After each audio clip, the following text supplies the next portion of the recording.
আকাশবাণী কলকাতা খবর পড়ছি পার্থপ্রতিম মিত্র। প্রথমে বিশেষ বিশেষ খবর। প্রধানমন্ত্রী নরেন্দ্র মোদী আজ গুজরাটের দাহোদে 24,000 কোটি টাকা একাধিক উন্নয়নমূলক প্রকল্পের শিলান্যাস এবং উদ্বোধন করবেন। প্রধানমন্ত্রী গতকাল আকাশবাণীর মন কি বাত অনুষ্ঠানে অপারেশন সিন্দুর বিশ্বজুড়ে সন্ত্রাসবাদের বিরুদ্ধে লড়াইয়ে নতুন আত্মবিশ্বাস এবং উৎসাহ জুগিয়েছে বলে উল্লেখ করেন। এনডিএর মুখ্যমন্ত্রী ও উপমুখ্যমন্ত্রীদের সম্মেলনে স্বরাষ্ট্রমন্ত্রী অমিত শাহ বলেছেন, এই জোট প্রগতি ও জনকল্যাণের সমর্থক হয়ে উঠেছে। জাপানকে ছাপিয়ে ভারত বিশ্বের চতুর্থ বৃহত্তম অর্থনৈতিক দেশ হিসেবে উঠে এসেছে। আইপিএল ক্রিকেটে গতকাল সানরাইজার্স হায়দ্রাবাদ 110 রানে কলকাতা নাইট রাইডার্সকে হারিয়ে দিয়েছে। আসছি বিস্তারিত খবরে। প্রধানমন্ত্রী নরেন্দ্র মোদী আজ গুজরাটের দাহোদে 24,000 কোটি টাকা মূল্যের একাধিক উন্নয়নমূলক প্রকল্পের শিলান্যাস এবং উদ্বোধন করবেন। প্রধানমন্ত্রী দুদিনের গুজরাট সফরে দাহোদ লোকোমোটিভ ম্যানুফ্যাকচারিং প্ল্যান্টের উদ্বোধন করবেন। আমাদের সংবাদদাতা জানাচ্ছেন, এই কারখানায় আগামী 11 বছরে 1200টি বৈদ্যুতিন পণ্যবাহী রেল ইঞ্জিন নির্মাণ করবে। এই কারখানাটি নির্মাণ করতে 21,000 কোটি টাকার বেশি খরচ হয়েছে। নির্মিত রেল ইঞ্জিনগুলি সরকারের মেক ইন ইন্ডিয়া উদ্যোগের অংশ হবে বলে মনে করা হচ্ছে। প্রধানমন্ত্রী সবচেয়ে শক্তিশালী 9,000 অশ্ব শক্তির বৈদ্যুতিক রেল ইঞ্জিনেরও সূচনা করবেন, যা প্রতি ঘন্টায় 120 কিলোমিটার গতিতে 5,000 টন পণ্য চলাচলে সক্ষম।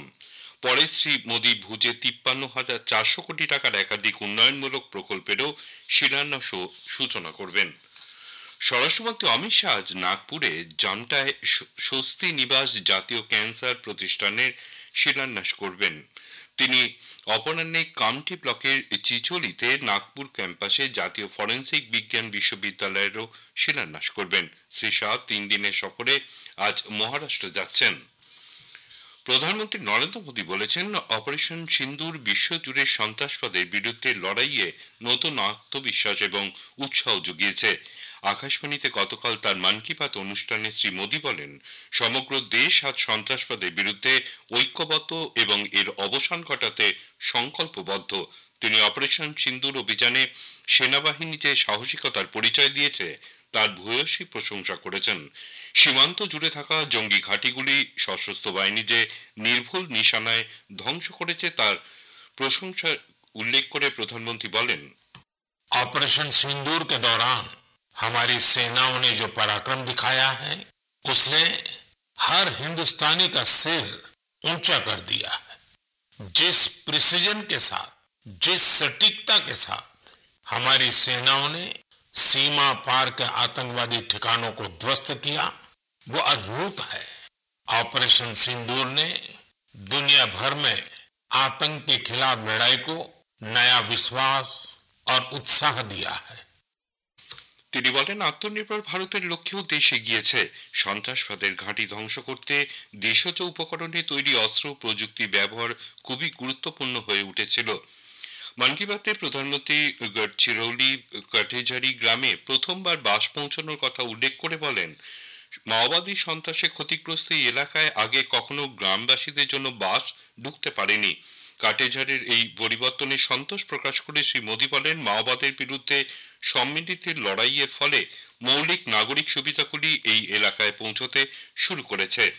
21শে জুন আন্তর্জাতিক যোগ দিবস, একথা স্মরণ করিয়ে দিয়ে প্রধানমন্ত্রী বলেন, যোগাভ্যাস মানুষের জীবনের পরিবর্তন ঘটাতে পারে। গোটা বিশ্ব এখন এ ব্যাপারে উৎসাহ দেখাচ্ছে অনেক বেশি। আসন্ন যোগ দিবস উপলক্ষে বিভিন্ন প্রতিষ্ঠান কর্মসূচির মাধ্যমে এই দিনটিকে সার্বিকভাবে পালন করবে। তিনি এবছর বিশাখাপত্তনমে এই বিষয়টি কর্মসূচিতে অংশ নেবেন বলে জানান। अंतर्राष्ट्रीय योग दिवस में अब 1 महीने से भी कम समय बचा है। ये अवसर याद दिलाता है कि अगर आप अब भी योग से दूर हैं तो अब योग से जुड़े। योग आपका जीवन जीने का तरीका बदल देगा। इस बार भी योग दिवस को लेकर दुनिया भर में लोगों का जोश और उत्साह नजर आ रहा है। अलग अलग संस्थान अपनी तैयारियां साझा कर रहे हैं। बीते वर्षों की तस्वीरों ने बहुत प्रेरित किया है। বিশে মে ছিল আন্তর্জাতিক মৌমাছি দিবস। প্রধানমন্ত্রী এ প্রসঙ্গে বলেন, মৌমাছি পালন দেশের আর্থিক স্বনির্ভরতা এবং সাধারণ মানুষের সুস্বাস্থ্যের পক্ষেও অত্যন্ত গুরুত্বপূর্ণ। পশ্চিমবঙ্গ, অরুণাচল প্রদেশ, উত্তরপ্রদেশ, গুজরাটের মহিলা ও যুবারা মধু উৎপাদনে এগিয়ে এসেছে। দেশের উত্তর পূর্বাঞ্চল এগিয়ে চলেছে। সামর্থ্য, প্রতিভা সব ক্ষেত্রেই এই অঞ্চলের মানুষদের ভূমিকা বিশেষভাবে উল্লেখযোগ্য। সম্প্রতি প্রথম রাইজিং নর্থ ইস্ট সামিটে যাওয়ার প্রসঙ্গে প্রধানমন্ত্রী বলেন, এই অঞ্চলের তৃণমূল স্তরের সাধারণ মানুষ আধুনিক প্রশিক্ষণের মাধ্যমে আত্মনির্ভর হয়ে উঠছেন, রোজগারের নতুন নতুন দিশাও খুঁজে পাচ্ছেন। জাতীয় গণতান্ত্রিক জোট এনডিএর মুখ্যমন্ত্রী ও উপমুখ্যমন্ত্রীদের একদিনের সম্মেলনে গতকাল নতুন দিল্লিতে অনুষ্ঠিত হয়েছে। এতে সভাপতিত্ব করেন প্রধানমন্ত্রী নরেন্দ্র মোদী। সুপ্রশাসন বিষয়ক এই চিন্তন বৈঠকে বিজেপি সর্বভারতীয় সভাপতি জগৎ প্রকাশ নাড্ডা, স্বরাষ্ট্রমন্ত্রী অমিত শাহ, প্রতিরক্ষামন্ত্রী রাজনাথ সিং প্রমুখ উপস্থিত ছিলেন। এনডিএ শাসিত সরকারের 20 জন মুখ্যমন্ত্রী এবং 18 জন উপমুখ্যমন্ত্রী সুপ্রশাসন বিষয়ে আলোচনা করেন। বিজেপি সভাপতি জগৎ প্রকাশ নাড্ডা বলেন, বৈঠকে দুটি প্রস্তাব পাশ হয়েছে। প্রথমটি অপারেশন সিন্দুর সংক্রান্ত, অপরটি জাতিভিত্তিক জনগণনার সরকারি সিদ্ধান্ত সংক্রান্ত। শ্রী নাড্ডা বলেন, অপারেশন সিন্দুর বিষয়ে গতকালের প্রস্তাবে নেতৃবৃন্দ সীমান্ত পারের জঙ্গি ঘাঁটি নির্ভুল নিশানায় ধ্বংস করার জন্য সেনাবাহিনীর অসম সাহসিকতার ভূমিকাকে স্বাগত জানিয়েছে। গত বছর 9 জুন গঠিত এনডিএ সরকারের প্রথম বর্ষপূর্তি, আন্তর্জাতিক যোগ দিবস পালনের 1 দশক, জরুরি অবস্থা জারির 50 বছর পূর্তি সহ আসন্ন নানা গুরুত্বপূর্ণ বিষয়ে বৈঠকে আলোচনা হয়েছে। এনডিএ মুখ্যমন্ত্রীদের সম্মেলনে কেন্দ্রীয় স্বরাষ্ট্রমন্ত্রী অমিত শাহ বলেছেন, এনডিএ জোট প্রগতি ও জনকল্যাণে সমর্থক হয়ে উঠেছে। আরজেডি প্রধান লালু প্রসাদ যাদব তার বড় ছেলে এবং প্রাক্তন মন্ত্রী তেজ প্রতাপ যাদবকে অশালীন এবং দায়িত্বজ্ঞানহীন আচরণের অভিযোগে 6 বছরের জন্য দলের থেকে বহিষ্কার করেছেন। সামাজিক মাধ্যমে তেজ প্রতাপ যাদবের বান্ধবীর সঙ্গে একটি পোস্ট ভাইরাল হওয়ার পর সোশ্যাল মিডিয়ায় লালু প্রসাদ এই কথা জানান। এই খবর শুনছেন আকাশবাণী কলকাতা কেন্দ্র থেকে। আমাদের সংবাদ শোনা যাচ্ছে ইউটিউব চ্যানেল আকাশবাণী সংবাদ বাংলা, ফেসবুক ও ইনস্টাগ্রাম আকাশবাণী সংবাদ কলকাতা এবং এক্স হ্যান্ডেল এআইআর নিউজ কলকাতাতে। জাপানকে ছাপিয়ে বিশ্বের চতুর্থ বৃহত্তম অর্থনীতি হিসেবে ভারত উঠে এসেছে বলে নীতি আয়োগের মুখ্য কার্যনির্বাহী আধিকারিক BVR সুব্রমণ্য জানিয়েছেন। নীতি আয়োগের গভর্নিং কাউন্সিলের বৈঠকের পর গতকাল নতুন দিল্লিতে তিনি সাংবাদিকদের বলেন, আন্তর্জাতিক অর্থ ভাণ্ডারের তথ্য অনুযায়ী $4 ট্রিলিয়ন অর্থনীতি ভারত এখনই জাপানের থেকে এগিয়ে গেছে। আগামী 2-3 বছরের মধ্যে ভারত বিশ্বের তৃতীয় বৃহত্তম অর্থনীতি হিসেবে আত্মপ্রকাশ করবে বলেও তিনি দৃঢ় প্রত্যয় ব্যক্ত করেন। ভারতের সামনে এখন শুধুমাত্র মার্কিন যুক্তরাষ্ট্র, চীন এবং জার্মানির অর্থনীতি। We are a $4 trillion economy as I speak, and this is IMF data. India today is larger than Japan. So it's only the United States, China, and Germany which are larger. And if we stick to what is being planned, what is being thought through, it's a matter of another 2.5 to 3 years, we would become the third largest economy. মালদ্বীপের বিদেশমন্ত্রী doctor Abdullah Khalil গতকাল 3 দিনের ভারত সফরে নতুন দিল্লি এসে পৌঁছেছেন। চলতি বছরে ডক্টর খলিলের এটি তৃতীয়বার ভারত সফর।